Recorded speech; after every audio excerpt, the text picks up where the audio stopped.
Hindi ko alam na natutunan ko sa pampasaya po.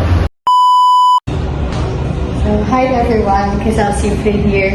So, as you can see ba yung background natin today? Kasi we forgot to do our intro. Yesterday we're in nagpunta kami sa may barangay 545 sa may Vicente Cruz and naghanap kami ng mga batang nag-range yung edad sa 5 to 12 years old para ma-interview namin sila patungkol sa technology or teknolohiya and ano bang epekto nito sa kanila and then sa pag-aaral nila. So, without further ado, let's watch the interview. Thank you! Ano pong hindi ko po? Is Jairus B. Paglingan. Francis Rain Villalon po. Jacob Lucho Mituto po. Is Nathan Dianco po. White Christopher po. So, ilang taon ka na? 10 po. 12 po. 11 po. Siyam po. 10. 12 po. Gumagamit ka ng technology. Opo. Anong ginagamit ng technology? Cellphone po. Bakit cellphone mo ginagamit ng technology? Pampalaro po. Sa malaro mo. Panlibangan mo. Hotel po. Computer. Bakit ay yung ginagamit? Kaya po makapaglaro pa magpalipas na oras. Laptop mo. Kasi po, nakakapaglaro po ako ng nakakapag-review po ng mga assignment. Computer. Anong nadudulot sa'yo ng technology sa ginagamit ko? Kakalala po. Cellphone po. Cellphone? Bakit cellphone? Kasi dito ko po natututunan yung mga kailangan na gawin na kaya tulad ng pag-research. Diba po? Cellphone. So, bakit cellphone yung madalas na ginagamit? Para sa online class po. Pangalawang tanong is, bilang isang bata, paano nakakatulong sa yung technology?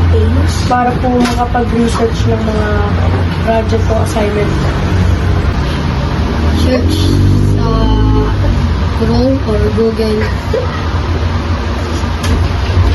para makapag-review or malaman yung mga sagot na hindi natin alam na sagot. Kakalaro. Kakalaro. Tapos, pang may gagawin ka pong ano, sa search mo na lang kung para mariresearch ko po yung sagot. Sa school, no? Pampasaya po. Pampasaya. Ay, sa school, paano siya nakakatulong sa'yo? Yung pampakuha po ng sagot. Bago ang sagot, nagre-research ka. Ako po tumulat dito ako sa mga kapatid ko. Ako nag-research po ako dahil yung sa Google. Nakapagtulong sa Google kasi nakalap po at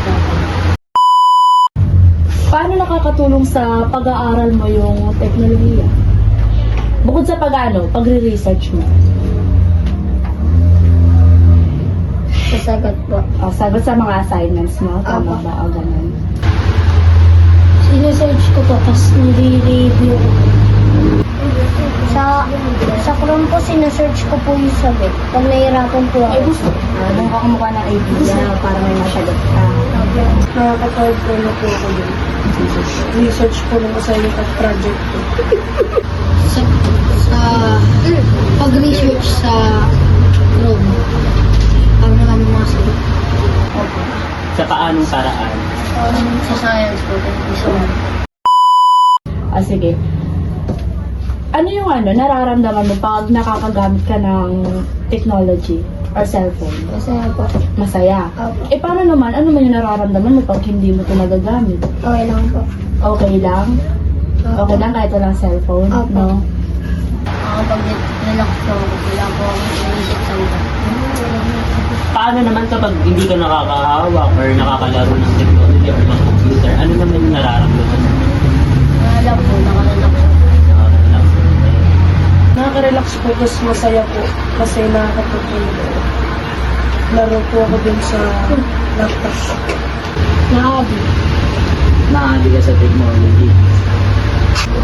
Medyo nahirapan po. Minsan nadadagdan.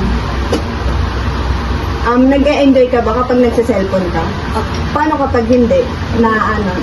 Naboboard ka na, wala ka nang magawa, gano'n. Nakaka-relax po. Eh, ano naman nararamdaman mo kapag hindi ka nakagamit ng cellphone? Okay lang po. Okay lang sa'yo kahit walang cellphone. Aling tanong is, sa tingin mo, nakaka-apekto ba ang paggamit mo ng teknolohiya sa pakikipag-usap mo sa iyong pamilya? Opo.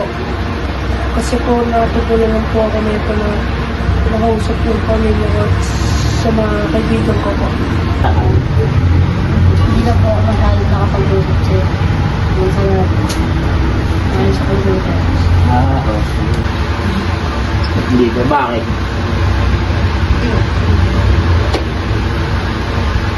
Hindi po. Hindi. Paano mo nasabing hindi? Kunwari, ikaw, yung mother mo na malayo, tapos nandito ka sa Manila. Paano nakakapekto yung teknolohiya? Gadgets. Nakakapag-usap kayo, no? Gamit yung gadget, no? Yung cellphone. Opo. Sige. Yun lang. Opo. Nakakausap mo sila, di ba? Sa cellphone. So, paano nakaka-apekto yung sa'yo sa paggamit ng cellphone? Nakapag-usap po. Nakakapag-usap kayo ng family mo kahit nasa malayo. Opo. Thank you.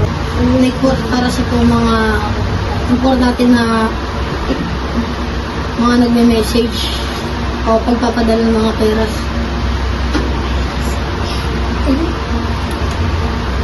Sa mga pamilya.